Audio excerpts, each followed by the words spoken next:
Hello, my monstrosities. Hello once again. Today I bring to you something that has racked my brain. The Tyranids Warrior Bioform Onslaught is our Grotmus detachment. Have gone on record in saying that in most cases, in almost all cases, if you build around melee warriors, you are better off playing several other detachments, and I stand by that. And I have also gone on record by saying that for this to work, on a better sense, they need to buff ranged warriors. And I stand by that. I've put out something into which I had an idea on a unit that capitalizes the most out of this detachment, possibly, from gaining benefits it can use 3 times over. And I stand by that. But today, I bring to you a madman's dream. I think I have found a reason to not blow $1,000 on this detachment for a laugh. I think I've found a way that gives you something interesting to do, and is cheap enough. Yes, in my current list with this idea, I am only using 2 units of warriors, ranged warriors on top of that. And let's begin with that. So, Warrior Bioform Onslaught gives warriors a 5-up invulnerable save and an OC of 3. Okay? The enhancements, this one makes it so that it's 1 Neuro Tyrant for 10 points gets to attach to the warriors, gives them +1 to hit, +1 to wound if their target is battle shocked. Ocular Adaptation, 20 points, makes another unit have it so that you are +1 to hit. Those are the enhancements that I am looking at for this situation. So obviously we want to bring a Neurotyrant, and obviously we want to bring a Winged Tyranid Prime. Okay? And looking at this list, it is pretty tricky because there are a lot of easy power fantasies to play out here. Because we all know that one of the best stratagems we've all been looking at is spontaneous hypercorrosion to add 2 to the strength characteristic of ranged weapons equipped by models in your unit, and add 1 to the strength characteristic of melee weapons equipped by Tyranid warriors and Winged Tyranid Prime models in your unit. Stick with me, okay? So the Tyranid warriors with ranged bioweapons, their best weapons are blast. I've criticized this as why if we had an appropriate shooting detachment, it needs to have fall back and shoot. I don't even fuck if it has fall back and charge after that. Okay? The thing with blast is you cannot shoot it into engagement range, into a unit that is within engagement range of your friendly units, right? Can't do it. We are talking about T5, 4-up save, 3 wound models that get a 5-up invuln in this detachment. The best thing that they do for your army is they give you access to parasitic payload. 1 Tyranid warriors with ranged bioweapons unit from your army that has not been selected to shoot this phase. Until the end of the phase, ranged weapons equipped by models in your unit have the ignores cover ability. After your unit has resolved its shooting attacks this phase, select 1 enemy unit hit by 1 or more of those attacks, strip the cover. Okay? So, with that in mind, right, I don't necessarily want them to get too close so that they have to utilize their own ability of fallback shooting charge. I want them at max range stripping cover for their Venom cannons to be AP2 doing damage 2, Bar Stranglers damage 1, doing 1. Then we come to the other issue about a lot of our weapons. They are 2 and below. The reason the Exocrine is so good and for us is that it is AP3, and damn, do you have to fight for AP to come in handy this edition. Okay? So, we're not necessarily relying on the Exocrine today. It can be a part of it, but that's not what we're relying on. Next, we go over to the Hive Tyrant. If I'm telling you we want to shoot, we want to bring the Hive Tyrant. Onslaught will give us access to assault and lethals within 6 inches of range of the Hive Tyrant, and this detachment can get pretty CP intensive. So, we are looking at finding a way of taking that down a notch. My problem with the Swarm Lord is twofold. One, it doesn't give me lethals and assault. Two, that gives me 1 CP on my turn if I just use a free one, and then if I need to use another one, I have one that I've gained from the turn. Okay? So, it's more efficient for this theory so far. Okay? So, next we go over to the Neural Tyrant, who, once again, is one of our leaders because you get the +1 to hit. Now, at current, at the time of recording, just going to close that one so I don't keep clicking that by accident, ranged warriors hit on 4s. So needless to say, at this moment, their shooting is not that great. Or at least hitting, right? So the Neuro Tyrant boosting this to at least 3, at least 3 gives us hope. And assuming they boost this to 3 in the balanced data slate, goes to 2s, everything works a little bit better. The other thing about this detachment tells us, kind of spilled the beans a little bit, you want endless multitude units. Somehow, some way. And for that, you have 2 flavors. Gargoyles. Everybody's like, yeah, take gargoyles, take a winged Tyranid Prime, and then make them, have a 5-up invuln from that. You can.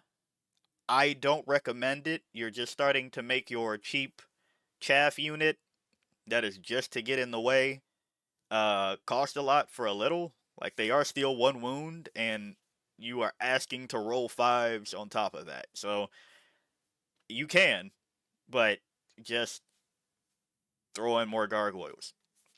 So this is option 1.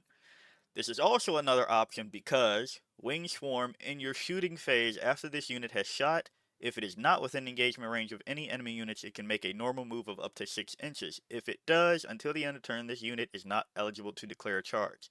So, if you can stay out of engagement range, but still be annoying as hell, the gargoyles are for you and their endless multitude. Then we go over to Hormagaunts, who are fast as hell because they can declare a charge in a turn in which they advanced, and they have a 10-inch movement. They are infantry, they can get up into the board and clog the board. And if they are engaged with combat, then we run back into our issue of blast. However, thankfully the Tyranid warriors do have at least the Death Spitters at 24 inches that are not blast, that can help us still proc our stratagem of stripping cover.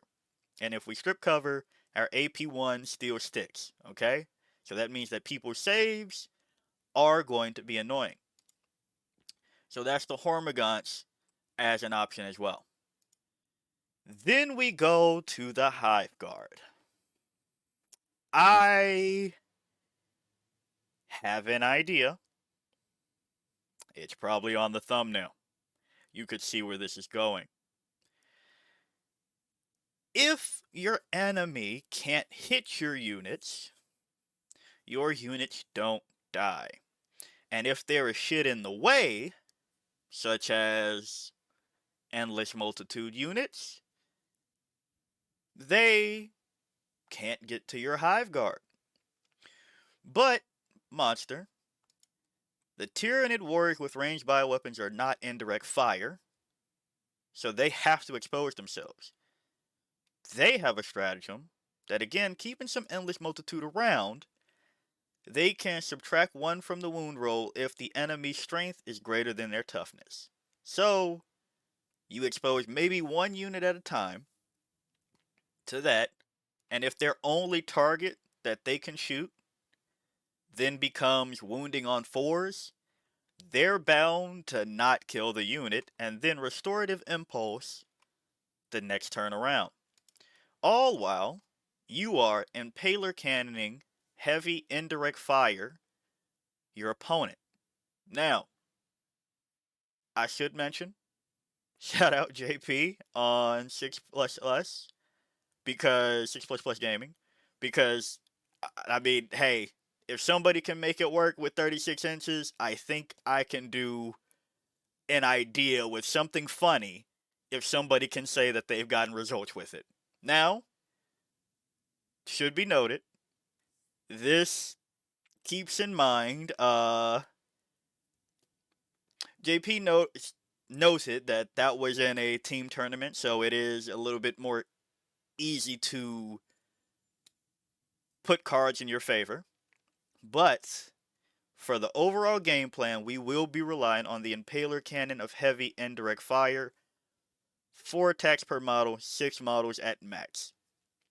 36 inches, hitting on 4s 511. Now, the other thing to note about this profile, if their cover has been stripped, that AP1 is sticking. Also, we know the rules for indirect fire. You can no longer hit on better than 4s. You're heavy, get them in place behind whatever wall you want at 36 inches, fire away. And the other thing, because of the stratagem everybody keeps talking about in here, spontaneous hypercorrosion, you can then make this indirect fire 711. Your shooting phase or the fight phase for one that you need it on. So, you go to 711 with, oh, I don't know, 28 attacks, indirect fire, and they can't hit you back. Awesome. And then maybe if they do finally round a corner, fire Overwatch, hitting on 5s or 4s if this unit is within range of an objective marker. And why would we be close to objective markers? Well, because our Tyranid warriors now have an OC characteristic of 3. So, if I get up the board, I get to put quite a bit of objective control on a point. 6 plus 18. At least. You know, that's without the prime included. And then maybe some battle line that is keeping you safe. Alright. And then we go to a unit that we actually all love. And it's going to serve 2 purposes here. Okay? A Biovore. You're going to put Spore Mines in the way. Siege Spore Mines once per turn in your shooting phase when selected to shoot. 1 unit with this ability can use it instead of making any attack with its ranged weapons. If it does, you can add 1 new Spore Mine unit from your one new Spore Mine unit to your army and set it up anywhere on the battlefield that is wholly within 48 inches of this unit and more than 9 inches horizontally away from all enemy units. That Spore Mines unit contains 1 model for each model in this unit.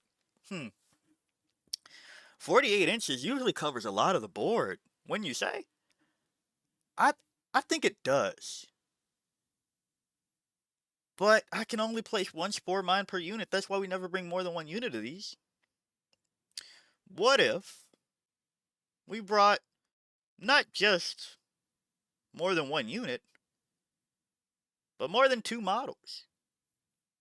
Then you have a Spore Mine launcher, blast, devastating wounds, heavy, indirect fire. 48 inches, 3d3 hitting on 4, 612. And oh, did I mention this can become 812? 3d3, 48 inches of indirect fire hitting on 4s. And again, Indirect fire, good luck getting my Biovores. So, if you want the cheaper option of the two, and technically more damaging on average, I think, maybe? I hope you bought Biovores. And I did say, uh, I am realizing this. Instead of breaking the bank over warriors, we're going to probably break the bank over the Biovores Pyrovores kit. But you already have at least one Biovore as a Tyranids player. That's at least one D3 hitting on 4612, possibly 812. Monster, you rat bastard. Okay, hitting on 4s, I'm no stranger to that. We're also going to bring Neurogons. Why Neurogons? Because if I'm using my Biovores to actually fire for once in their life, I can't afford to use that turn to screen out my backfield. And then we're going to do a nasty little trick that I've learned of bringing a bunch of models. That way, your opponent has to keep cold the Horde, or spend a CP to discard it, and reroll it. And we're going to put 22 Endless Multitude units in our backfield that has to either be addressed, or it screens out our deployment zone, and because they are Endless Multitude, and probably next to me, I still get to keep my access to shit, like reroll hit rolls of 1 and wound rolls of 1 as well, and Synaptic Shield. So, Biovores actually shooting for once, and Neurogons. Monster, Strength 8 isn't the wildest thing ever. You talked about it with the Hive Crone, into which you could bring a Hive Crone and make a 2d6 811 Flamer, as well as a 701 Stinger Salvos and 902 Tentaclips. And you can get some reroll wounds there after some cover has been stripped if you want. This one is optional, but should I remind you that it is aircraft? It is aircraft. So, if you don't want to do hover and you want to keep the aircraft keyword, that way it has more angles to fire, because we're talking about firing from places that you shouldn't be able to get shot from. Hive Crone. There is also the option of the Harpy and technically the Harridan. If you do the Harpy, you have another access to Spore Mines and flying over to drop mortals when people are taking damage that they thought they were invulnerable to. And then the Harridan, well, we just saw this at WCW. You do run into the blast issue again, though. So, there is that. But, just for this, we're going to put it back on our Hive Crone friend. Barb Gaunts. Also blast, also heavy, 24-inch range.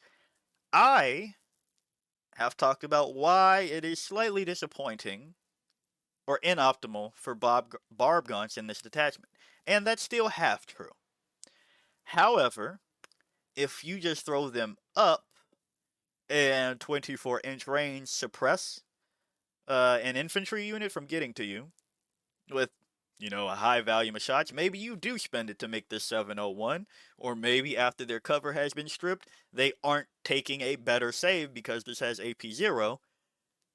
If it's harder for them to get to you, then they have to run into shit like Hormigons and Gargoyles, and you get to fire indirectly. Barb Gaunts might have more play here. And then the Neurolictor. This, our friend, is our infiltrating lone op buddy that we love so dearly.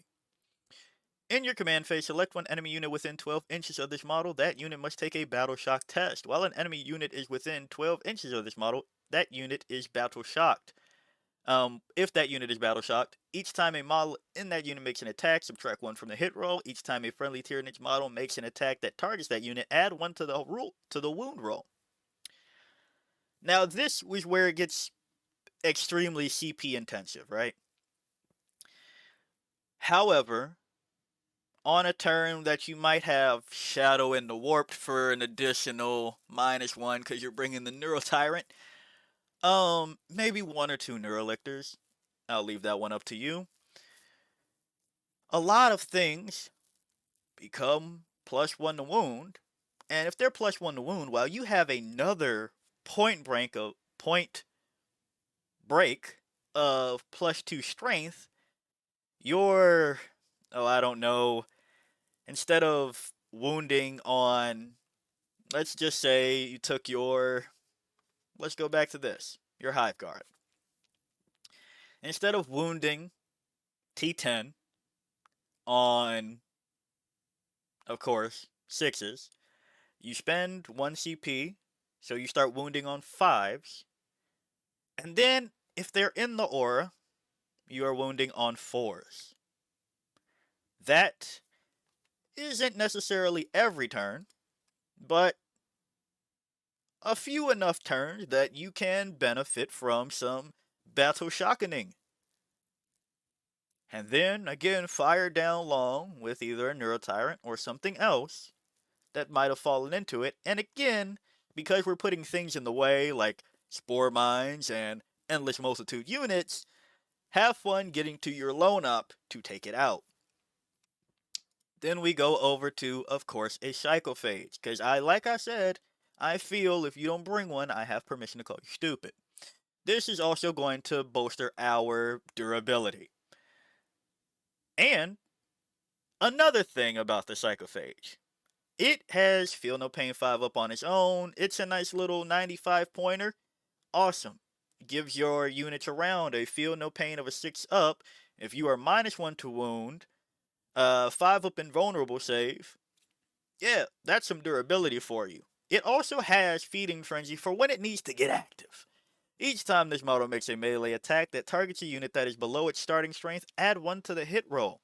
If that target is also below half strength, add 1 to the wound roll as well. So, with enough indirect fire, anything this goes into, as well as Overwatch before it gets to the Psychophage, probably will at least make this +1 to hit. And hey, maybe even +1 to wound.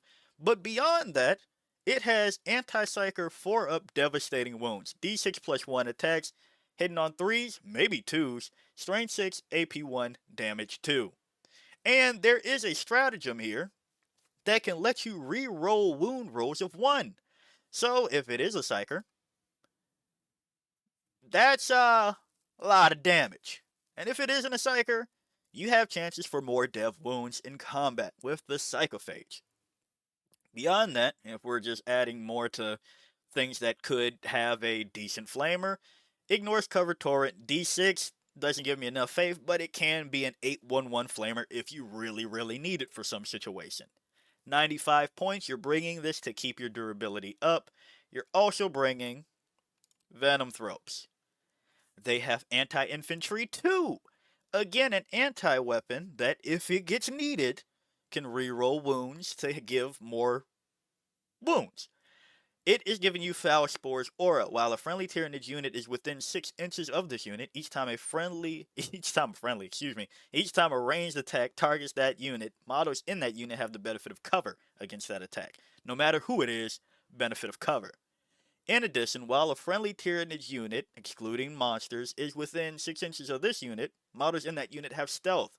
So, your infantry of, oh, I don't know, Biovores, Hive Guard, oh, your Tyranid warriors with ranged bioweapons are now stealth, 6 up Feel No Pain, possibly -1 to wound, 5 up invulnerable save. They're getting to stick around. So, there's your Venomthropes.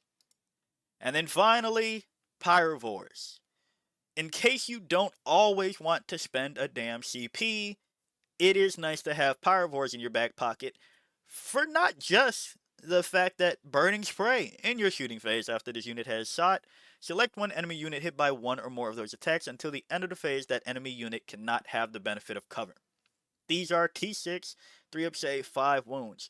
But again, we are buying multiple of these kits.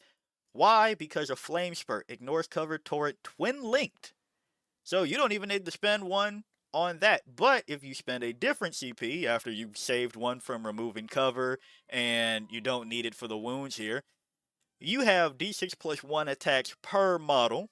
Strength 6, AP 1, damage 1. That can go to Strength 8, AP 1, damage 1 for 3 models of 3d6 plus 3. That is a lot of firepower. If things are in the way, they have to get corralled into your Neurolictor auras. Then they might have their cover stripped.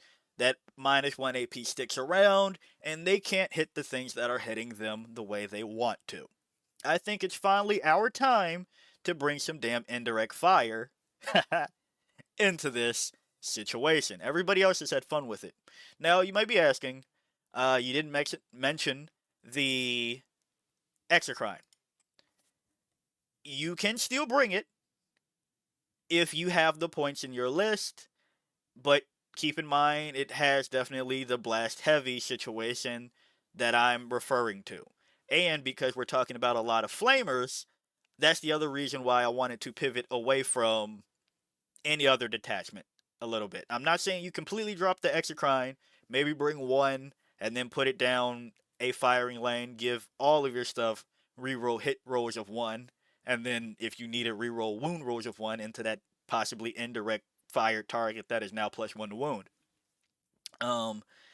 And then if you really feel that you need it, yes, you can do 11-3-3, but at the same time, I advise against that because, well, you have the Hive Tyrant probably around it to give you lethals anyway. It usually doesn't need any more than that.